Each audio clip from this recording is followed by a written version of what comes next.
Crowdfunding for Angels, Video 1. Starter's Guide to Early Stage Investing. As a potential investor, business angel and crowd investor, you should have figured out your overall motivation to invest, creating long-term value by becoming an investor of money and expertise. Still, there are different ways of engaging with companies, and you can easily get lost in the plethora of different possibilities. We want to help you with the following. What is crowdfunding? What are the different types of crowdfunding? What are the benefits and risks? How to perform company due diligence. So what is crowdfunding? Definition. Crowdfunding is an emerging alternative source of financing. It refers to open calls to the public, generally via internet, to finance a project through either a donation, a monetary contribution in exchange for a reward, product pre-ordering, lending, or investment. There are different types of projects running a crowdfunding campaign: SMEs, artists, innovative startups, and social entrepreneurs, to name a few. They may all benefit from different forms of crowdfunding. What are the different types of crowdfunding? We can differentiate 4 major types of applications that investors can explore. Donation, a donor contract without existential reward. Reward, purchase contract for some type of product or service, pre-sales. Lending, credit or debt contract, principals being repaid plus interest. Equity, shareholding contract, shares, equity-like instruments or revenue sharing in the project or business, potential upside at exit. Crowdfunding does not replace but supplements traditional funding.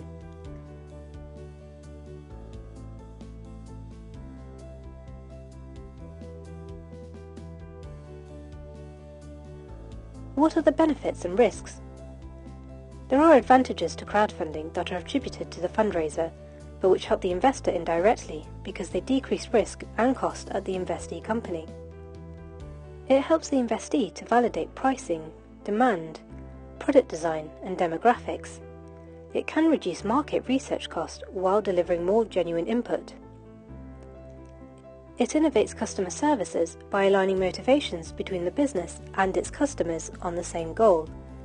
It can establish a common value between the business and the customer and thus increase customer retention.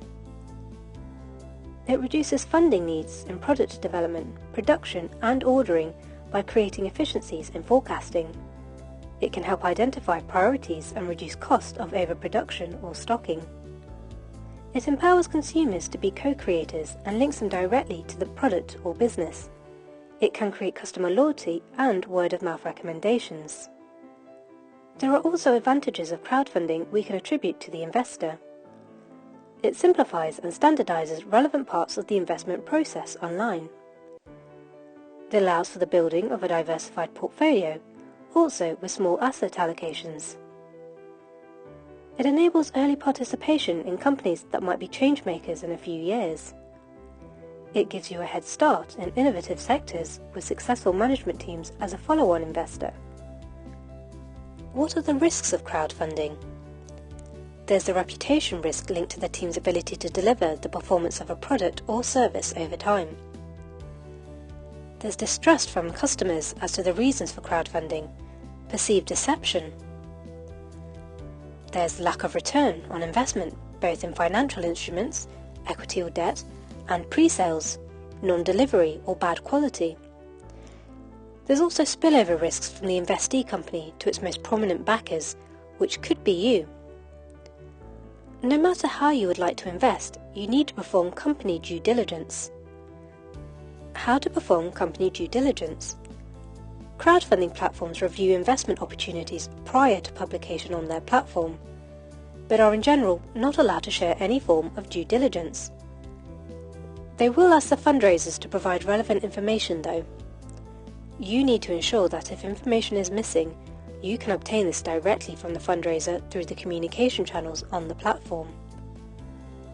The information on the platform will therefore be descriptive. For example, how many full-time people are on the team, and not offer evaluation For example, is the team's background relevant to what the company is doing now?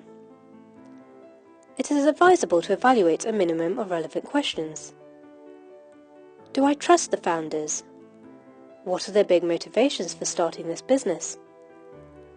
What does the competitive landscape look like? Is their market size attractive? Who could potentially acquire them? Does their business model make sense?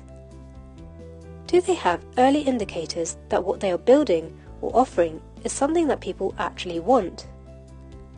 Does the team look like they have what it takes to stay in it for the long run? Are the legal terms favourable for investors? What type of traction do they have so far?